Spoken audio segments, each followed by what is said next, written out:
dulu orang-orang bilang, "Oh, punya satu pekerjaan itu cukup, bisa beli rumah, bisa beli mobil." Tapi kenyataannya, di era yang sekarang ini, banyak orang yang harus punya side hustle seperti punya online business, freelance, content creator, dan lain-lain. Nah, hari ini saya bersama dengan Halo, aku Alvin. Aku adalah seorang milenial, Gen milenial, dan seorang yang punya pekerjaan lebih dari satu atau side hustle. Oke, nah jadi untuk Pak Alvin, sekarang ini punya side hustle apa aja sih selain dari pekerjaan utamanya? Jadi aku adalah seorang manajer, juga seorang dosen di salah satu kampus swasta, juga seorang pengusaha UMKM. Pak Alvin udah punya pekerjaan utama dan dua pekerjaan lainnya ya berarti. Ya, bisa dikatakan seperti itu. Oke, nah menurut Pak Alvin, pertanyaan besarnya adalah, menurut Pak Alvin untuk memiliki banyak side hustle tersebut, apakah itu dorongan dari diri sendiri, ambisi, passion, atau memang di perekonomian sekarang kami harus dituntut untuk memiliki pekerjaan lebih dari satu? Nah, kalau menurut saya sendiri, jadi itu karena yang pertama karena passion ya. Jadi memang karena passion dan tanggung jawab dalam kehidupan untuk menjalankan pekerjaan-pekerjaan itu. Dan yang kedua tentunya adalah saya dapat bertahan dalam menghadapi perekonomian yang semakin tidak pasti ini. Nah, jadi memang kalau menurut Pak Alvin, sekarang ini kita udah di era yang satu pekerjaan itu nggak cukup, atau menurut Pak Alvin masih bisa cukup? Ketika kita memutuskan kita perlu penghasilan tambahan atau pekerjaan tambahan, itu kita lihat dulu dari berbagai macam sudut pandang atau dilihat dari POV-nya. Ada beberapa orang yang mereka sebenarnya secara ekonomi sudah cukup, Mhm. tapi karena mereka ambisius dan Oh iya. mengejar target, mungkin target tertentu dalam kehidupannya, sehingga mereka perlu untuk mencari pekerjaan lain, gitu ya. Jadi Mhm. pekerjaan lain itu belum tentu dengan tujuan untuk mendapatkan Penghasilan penghasilan baru, tambahan, tambahan, gitu heeh. ya. Nah, itu mungkin karena ambisinya, saya pengen jadi ini gitu ya, jadi semua kerjaan diambil, Mhm. ya. Jadi nggak melihat, berapa nominal yang didapatkan dari itu.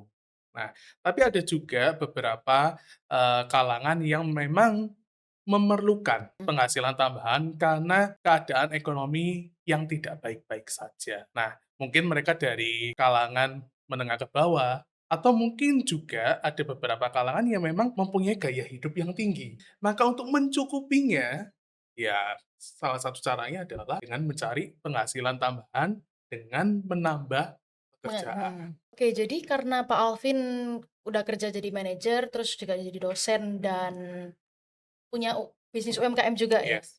Nah, itu gimana sih caranya bisa membagi prioritas dan bagi waktu untuk ketiga ini? Jadi memang tidak dipungkiri ya thinkers ya, ketika kita mempunyai side hustle, kita punya, pekerjaan yang lain, itu hal yang paling sulit kita atur. Itu adalah Mhm. tentang waktu. Waktu, Nah, benar.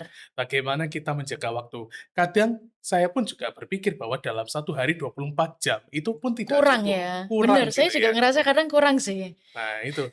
Jadi pasti ada pekerjaan yang tidak selesai. Nah, apalagi pekerjaan yang tiba-tiba datang harus diselesaikan hari itu, sehingga menabrak, timeline yang lain. Jadi kalau menurut saya memang kita harus mengatur timeline kita sehari-hari dengan tepat. Jadi harus ada agenda rutinitas kita. Misalkan dari kamu bangun pagi, itu kamu harus apa sampai nanti malam. Teman-teman, jadi kalau kita melihat pengusaha-pengusaha yang sukses, itu mereka waktu kerjanya tidak 8 jam. Ya, Benar. kalau kita berpikir 24 jam kita bagi 3, ya 8 jam kita bekerja, 8 jam kemudian kita istirahat, 8 Mhm. jam kita tidur gitu ya. Kebanyakan orang mungkin pengennya waktu idealnya seperti itu.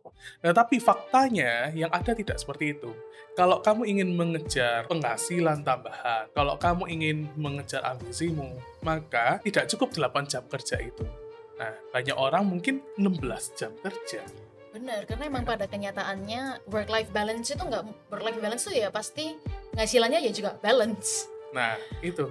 Kalau lebih dari itu, otomatis apa yang kita keluarkan waktu dan pekerjaan itu tadi, otomatis itu pasti akan kembali lagi ke kita. Mhm. Nah, kalau dulu saya menganut work life balance ya. Jadi antara kerja dengan Mhm. kehidupan itu harus seimbang. Nah, ternyata yang terjadi adalah kehidupannya jadi lebih tinggi daripada work-nya, gitu Mhm. ya. Semakin boros Nah, juga. semakin boros. Akhirnya ketika saya belajar dari orang-orang yang lebih sukses, mereka yang sudah lebih unggul dari kita gitu ya, senior-senior kita, ternyata mereka cara kerjanya tidak work life balance, teman-teman. Benar. Justru work-nya itu yang lebih tinggi Heeh, kalau bisa gitu. mereka nggak tidur sih bahkan. Nah itu, makanya itu.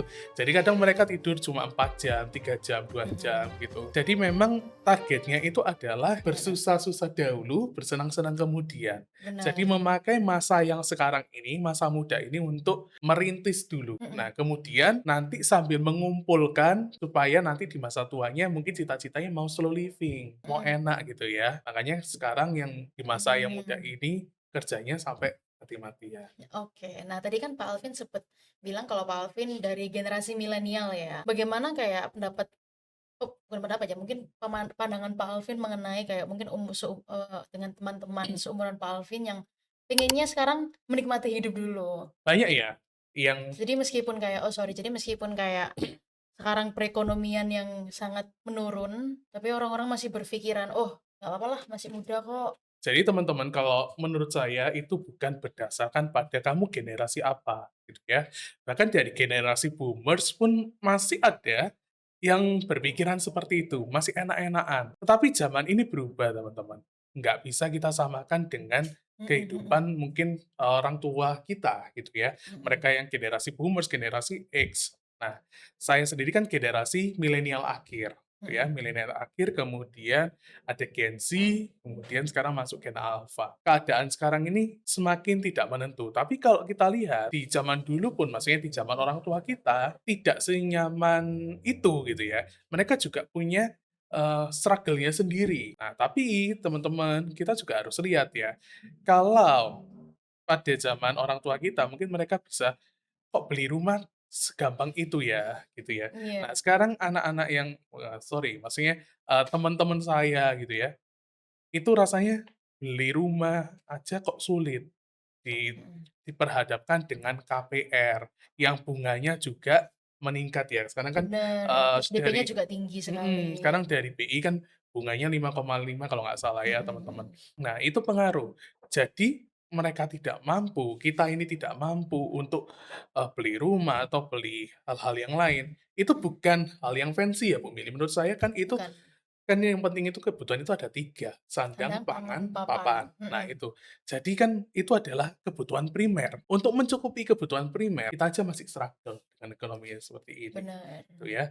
Banyak orang-orang yang mungkin tidak beruntung di luar sana, yang sulit untuk bisa memiliki rumah, memiliki Mhm, kendaraan pribadi.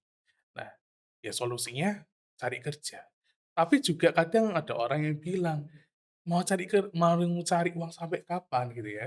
Maksudnya dia mhm, juga ada yang cari uang tapi kemudian dia tetap nggak bisa gitu ya. mhm, Nah mhm. itu kembali kepada pribadi masing-masing dan prioritas masing-masing. Gitu. Nah, kalau dari Pak Alvin, sekarang kan udah ada 3 pekerjaan kan yang tadi udah dibilang. Menurut Pak Alvin ini sudah mencukupi belum sih? Oke, kalau, dibilang mencukupi atau tidak itu relatif ya, Mhm, gitu. Tapi kalau untuk saya sendiri sih sudah mencukupi. Nah, tapi mungkin ada beberapa orang di luar sana yang mungkin punya 2 atau 3 pekerjaan tapi tetap merasa kurang. Ya mhm, kembali lagi, karena sifat dasar manusia itu kan tidak pernah puas kan, benar. tuh. Nah, jadi tergantung kembali ke masing-masing pribadi, apakah cukup atau tidak. Nah, itu. Jadi mengatur juga, kalau misalkan kamu sudah punya 2 atau 3 pekerjaan, tapi kamu merasa nggak cukup, Mhm, berarti apa yang harus diperbaiki? Gaya hidup mungkin? mhm. Nah, seperti itu. Jadi dalam kondisi ekonomi yang seperti ini, ya memang waktunya kita untuk mencari uang, mengumpulkan uang. Dan selain tantangan waktu, membagi waktu dan membagi prioritas, apalagi tantangan-tantangan lainnya dalam menjalankan side hustle itu tadi? Tantangan lainnya selain waktu, Mhm, yaitu adalah kesehatanmu sendiri, benar, ya. benar. Kadang kita mengesampingkan kesehatan, Mhm, kerja sampai malam mhm, lembur-lembur, nggak nggak tidur, tidur, terus habis itu kamu tidak membekali dirimu dengan minum vitamin, minum tidak air. heeh, tidak minum air, terus kemudian kamu, makan yang sembarangan, akhirnya kamu Mhm, sakit, tujuannya apa? Masa kamu cari uang untuk biaya pengobatanmu? menurut saya itu nggak masuk akal. Kamu pengen mendapatkan banyak uang, tapi kemudian uang itu dipakai untuk membiayai dirimu yang sedang sakit. Work life balance juga ada benarnya, harus juga memperhatikan life-nya, kebutuhan dirimu itu. Benar. Butuh asupan gizi yang bagus, olahraga, dan lain sebagainya, itu juga perlu diperhatikan. Apa sih harapannya mungkin kepada pemerintah? Karena pemerintah adalah, pemangku kebijakan kan, Mhm. gitu, in this economy situation, gitu. Jadi bukan bergantung pada orang tuamu, bukan bergantung pada bosmu, mereka juga bertindak itu pada kebijakan pemerintah. Apa harapan kamu kepada pemerintah?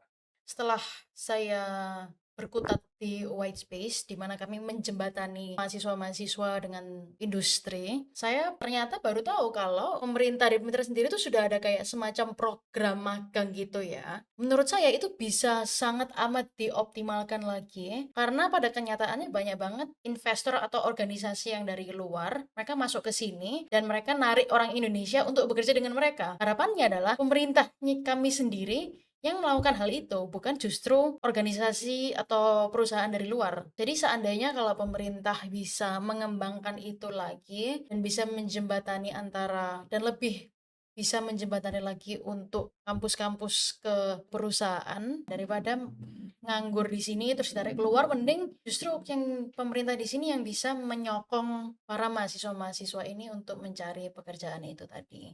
Oke, jadi gitu dulu Thinkers untuk episode kali ini. Kami akan ketemu lagi di episode minggu depan dengan topik-topik yang lebih menarik. Terima kasih untuk Pak Alvin Sama-sama sudah Bu datang dan Mili. memberikan insight-nya. Terima kasih banget. Jadi itu dulu. Dadah.